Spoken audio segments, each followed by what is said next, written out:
First, you have some time to look at questions 1 to 5.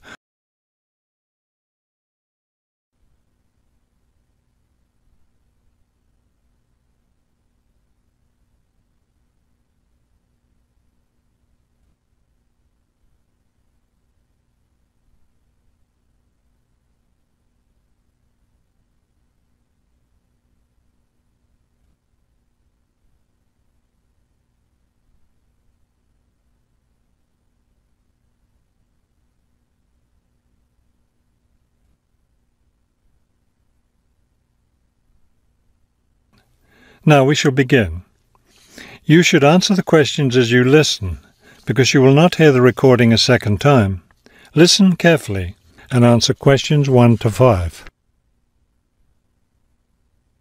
Hello, I'm Mrs. Phillips, the head librarian. You're the new library assistant, aren't you? Yes, I'm Robert Haskell, but please call me Bob. All right, Bob. Let me take a few minutes to explain how the library works and what your duties will be. First, the library opens at 8:30 in the morning, so naturally we expect you to be here and ready to work by then. Of course. And you can go home at 4:30 when the library closes. Now, let me explain where everything's kept. It looks like here on the ground floor is where the reference books are. Yes, that's right. Up on the second floor is where the adult collection is, both fiction and non-fiction. And the children's books are there too, aren't they? I thought I saw them in the room by the stairway. No, those are magazines and newspapers for adults. Children's books are up one more flight on the third floor. We'll take a look at them later. Let me show you how we organize our work. Do you see that brown book cart over there? The one by the door? Yes, that one.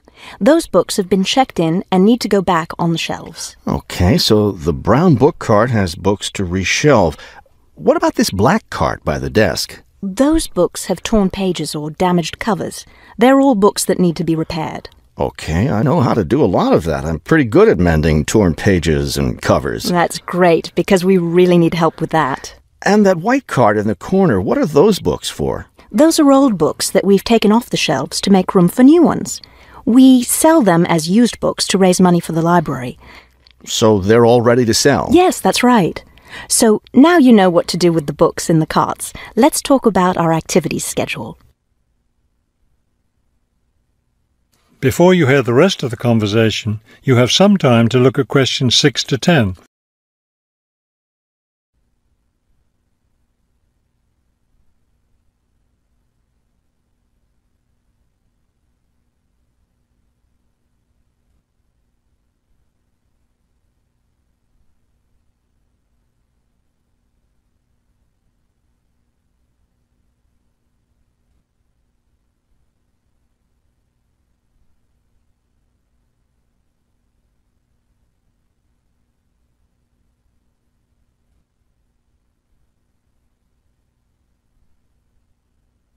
Now listen and answer questions 6 to 10. I understand this library has a number of interesting activities every week. Yes, our activities are quite popular. The most popular one is story time for the children. Do a lot of children show up for that? Yes, a good many. It takes place in the children's room on Thursday mornings at 11. Isn't there a family movie night too? Yes, but it's not at night anymore. We used to have family movies on Fridays when the library is open until 9, but now we have a different activity at that time, so we had to switch family movies to the weekend, Saturday afternoon. How much do you charge for the movies? They're all free. The movie always starts at 2:30 in the reference room, but you don't have to worry about that since you don't work on weekends. And what takes place on Friday evenings? We've just started a weekly lecture series. We have a different speaker every week, and the lectures cover all different kinds of topics. That sounds like something I'd be interested in attending. Good, because we'll need your help with that. You'll be working Friday evenings, and one of your duties will be to set up the meeting room on the first floor for the lecture. What time will you need that done? Let's say by 6:15. The lecture starts at 6:30, and the room needs to be ready well ahead of time. A lot of people arrive early. Maybe I should have the room ready by 6? That wouldn't be a bad idea. Okay, why don't I take you upstairs and show you the rest of the collection? That is the end of part 1. You now have half a minute to to check your answers.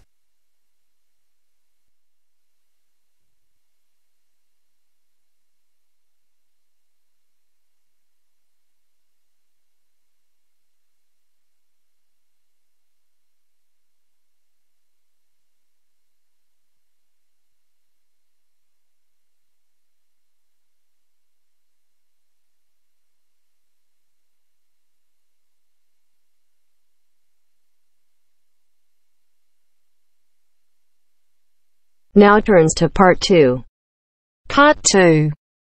You'll hear 3 university students talking about a presentation which one of them has to give. First, you have some time to look at questions 21 to 24.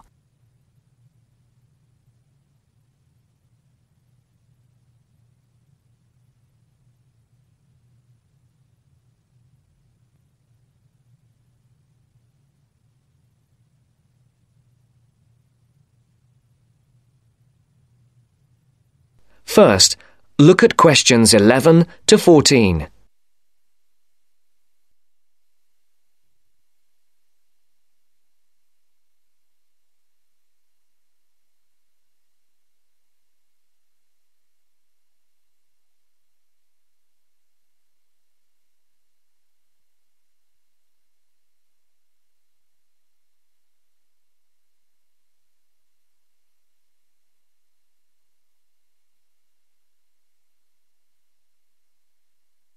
Listen carefully. Hi, Joe. Hi, Isabel. Hi, Paul. Oh, hi, Paul. I've heard you've been stressing out about your presentation on art. I am. Are you still going to talk about the different types of art? Yes. Well, I was planning to, but there's so much stuff on the subject that I'm finding it difficult to put it all into one short presentation. Huh? I usually have the opposite problem. There's nothing worse than going blank, forgetting your words in front of a group of people. Well, the problem is that I don't know how to organize what I want to say in the presentation. Well, you know everything there is to know about the subject. It's just a question of selecting what you want to talk about. Well, there's a lot to discuss about the different periods in art. That's a good way to start. Then you can bring in how specific types of art were popular in each period. Yes, like how sculpture was popular in the classical period and paintings were popular in the Renaissance period. And how now a wide variety of media are used to create modern art. As long as you keep it concise, because it's a large area, there's so many periods and movements in art, and you don't want to just list them one by one. I agree. An explanation of the movements and periods in art wouldn't be too long. You're right. I need to just pick out some key points, just mention the periods quickly so that I can move on to the real topic of the presentation. Yes, the variety of art, like sculpture, paintings, installations. I have an idea. Why don't you prepare a timeline to show to the class? That would be a nice visual, and it would focus your ideas so you don't get too sidetracked. Great idea. It would certainly cut down on time. Right then, where are we? You'll begin with a very short introduction to the historical periods of art.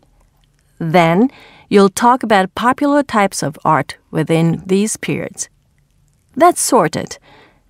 Maybe you could also mention some key works of art in each period, like the Venus de Milo statue or the Scream by Edvard Munch, and give some interesting facts on them. That's not a bad idea, because it does give people a frame of reference when I talk about specific kinds of art. After giving a historical context, I should really talk about different forms of art, shouldn't I? Yes, you should. After that, you can conclude with a question on what is considered to be art. Now, that would be really interesting. Yes, comparing the traditional views of art with modern views. Exactly. I think I'll have a collection of pictures, including famous pieces of art from classic to modern, projected on the wall, like the Mona Lisa, and some pop art, and ask people whether they think it's art or not. Before the broadcast continues, look at questions 15 to 20.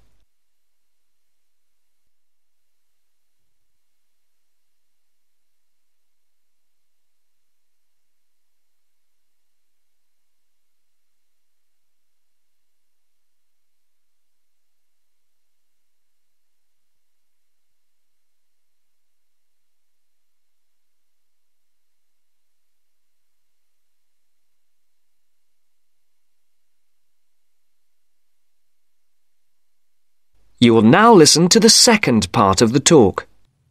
Showing some famous works and asking people what art is would certainly lead to discussion in the room. People's appreciation of art is so subjective, and it comes down to taste. That's what I'm hoping for.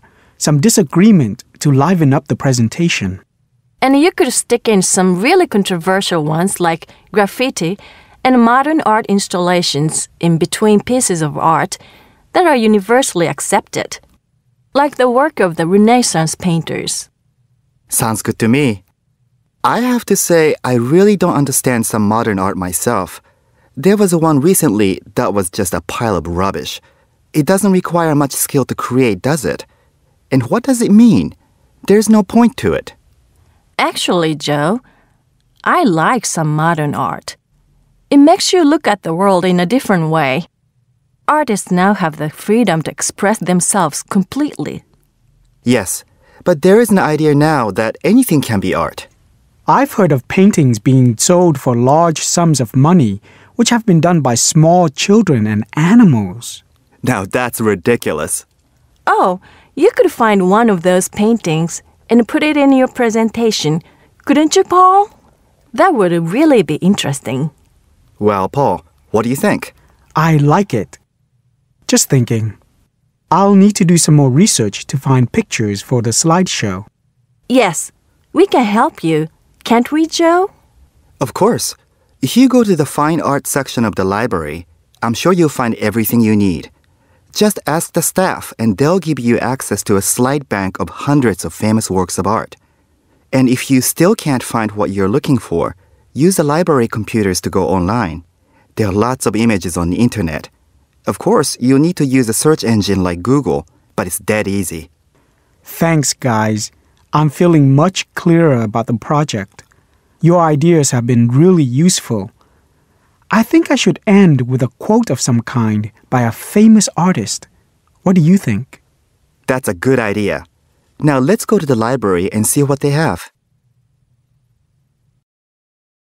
That is the end of part 2. You now have half a minute to check your answers.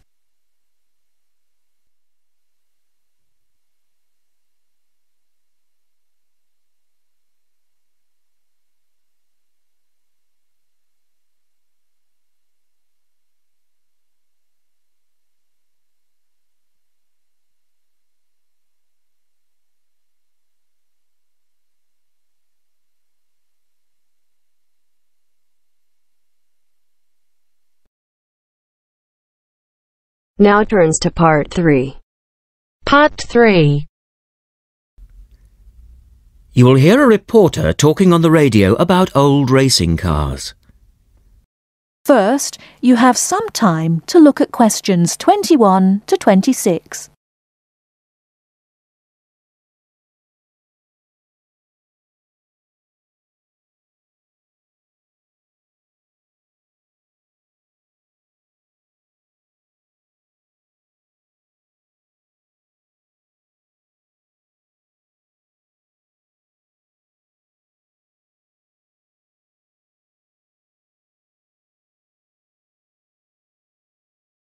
Now listen carefully and answer questions 21 to 26. The Goodwood Museum is currently celebrating some of the most extravagant types of car design in its Festival of Speed. Here's our reporter, Vincent Freed, who's on site to tell us about some of the cars on display. Well, here I am, standing in front of one of the most prestigious cars ever built, the Duesenberg.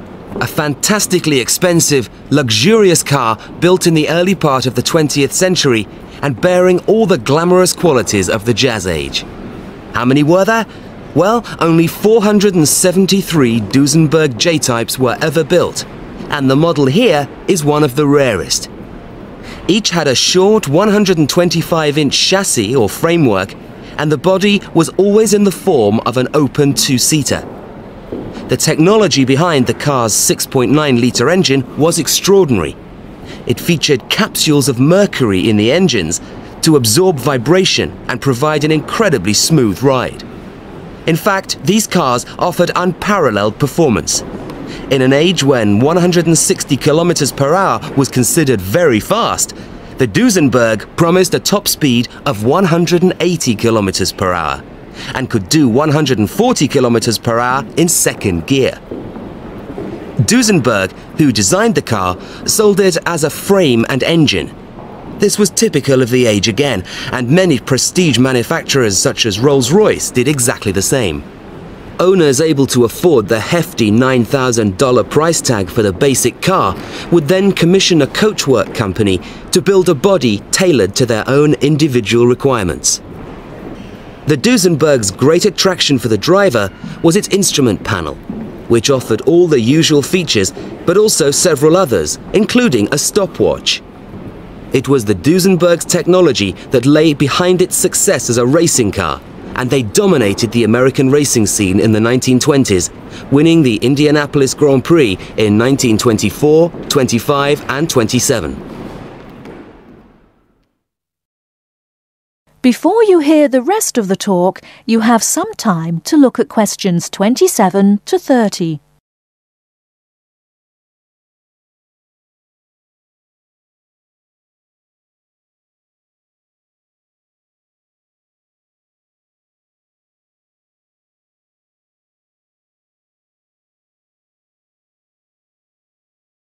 Now listen and answer questions 27 to 30.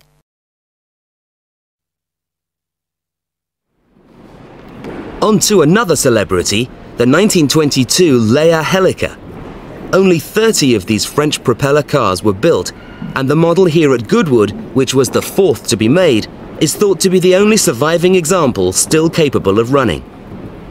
The brains behind this car was Marcel Leia, who was an aviation pioneer first and foremost, and the influence of flying is quite apparent in the car. The Leia very strongly resembles a light aircraft with its front propeller, but in this case, it's minus any wings, of course. It's quite odd to think that this car was whirring through France just as the Duesenberg was blasting down roads at 160 kilometers per hour across the Atlantic. The Leias were used regularly in France in the 1920s and were even produced in saloon and van form, as well as two-seater. The Leia matched its propeller drive with its equally bizarre steering, which used the rear rather than the front wheels. But despite looking rather frail, it was a tough machine. In fact, when troops tried to steal it during the Second World War, the car's baffling design was clearly beyond the would-be thieves, and it ended up being driven into a tree, breaking the propeller. And now for the Firebird. This extraordinary car was first... That is the end of part 3. You now have half a minute to check your answers.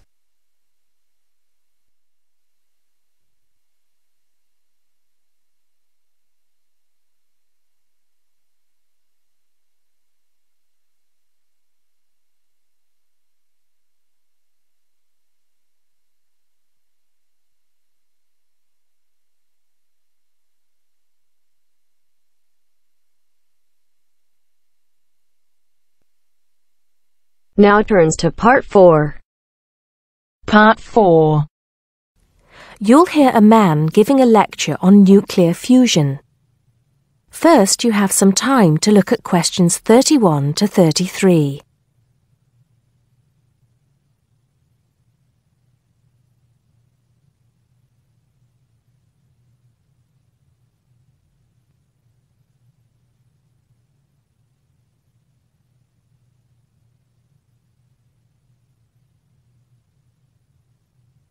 Now listen carefully and answer questions 31 to 33. I'd like to start by thanking so many of you for attending this, my first public lecture at this magnificent university. I'm going to be talking to you today about nuclear fusion. Before I proceed further, I would like to apologize on behalf of some of our newspapers for the sensationalist and hopelessly inaccurate articles that have been published on the subject over the years. I must confess that my own interest in the subject was actually stimulated by an article published more than 50 years ago in a popular Sunday tabloid with the impressive title, Power from the Sea. Today, most people would probably interpret such a title as an introduction to a discussion on the latest developments in renewable energy sources, such as wave technology or generating electricity from tidal flows. But back then, little, if any, progress had been made in these fields since the invention of the water wheel. As I recall, following coverage of the opening of the world's first commercial nuclear power station, more than 50 years ago now, at Calder Hall in 1956, the article promised that we would have limitless, almost free electricity within 10 years. It claimed that we could do this using an isotope of water, deuterium, from the sea. This would be used in reactors to combine simple molecules of hydrogen to form helium, releasing energy in the process. Of course, this is different from the process of nuclear fission, which today's nuclear reactors use. I wouldn't like to say that the article I read as a boy was totally inaccurate. It's true that the concept of producing energy from nuclear fusion, essentially reproducing the reactions by which our sun and other stars produce energy, depends on fusing atoms of hydrogen, but the timescale suggested was hopelessly wrong. To this day, despite some very embarrassing false claims from scientists who should have known better, we have not been able to produce energy from nuclear fusion in a controllable way. Let me make clear what I mean by this statement, before some journalist in the audience gets hold of the wrong end of the stick. Yes, we have been able to fuse hydrogen atoms to produce helium and a release of energy, but the balance account has always been negative. We've always had to put more energy into the reaction than we've ever succeeded in getting out. We know the theory works, but we still do not know if we can get fusion to work for us and solve the problem of our energy needs. Before you hear the rest of the talk, you have some time to look at questions 34 to 40.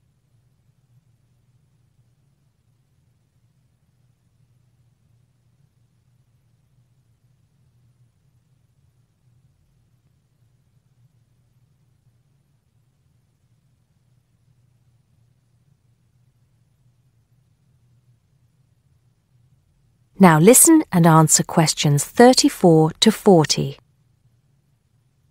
Here, I will briefly explain these problems before going on to give you a summary of the innovative ways being tested to overcome them. First of all, we have to try to understand the incredible physical conditions that exist inside a natural nuclear fusion reactor, such as the sun. To start with, we have to create temperatures never experienced on our planet. Indeed, if we had experienced the temperatures required, then our planet would never have formed. We have to generate temperatures of at least 100 million degrees Celsius in a carefully controlled environment before we can even hope to produce a fusion reaction. The problems are immense, but it can be done. Many of you will know that you can put your hand into a very hot oven and not get burnt, provided you do not touch any of the surfaces. I won't go into the reasons for this phenomenon here, but we are applying roughly the same principles in designs for fusion reactors. I think I can promise you that the heat will be confined to a very small area. The other major problem we have to find a solution to is pressure. The pressures in a massive body like the sun are vast, And this is what brings the hydrogen atoms into such close proximity to one another that they fuse into helium. We may not have to achieve the same pressures in a fusion reactor, but even so, it is a huge technological problem. What, then, makes me hopeful about the future of energy from nuclear fusion? Perhaps surprisingly, it is developments in laser technology. We can now use lasers to control the nuclear fuel pellets so that they remain suspended inside the reactor without touching the sides. Remember that these pellets are quite small, and because they contain atoms of deuterium and tritium, the two isotopic forms of hydrogen that can be used in these reactions, they are quite light. The lasers will also compress the fuel pellet to raise the pressure to that required to initiate the fusion reaction. Another, far more powerful laser will be used to heat the fuel pellet to the temperature required. This laser, if you like, will act as the trigger to start the reaction.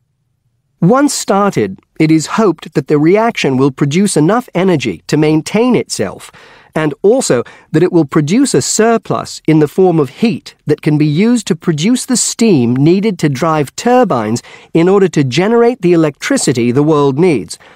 To give you some idea of how much energy we can produce, it has been calculated that just 1 kilogram of fusion fuel is capable of producing the same amount of energy as 10,000 tons of fossil fuel. I think you would agree that such an objective is worth working towards. I believe, and I am not alone in this, that nuclear fusion could supply the world's energy needs for centuries to come. That is the end of part 4. You now have half a minute to check your answers.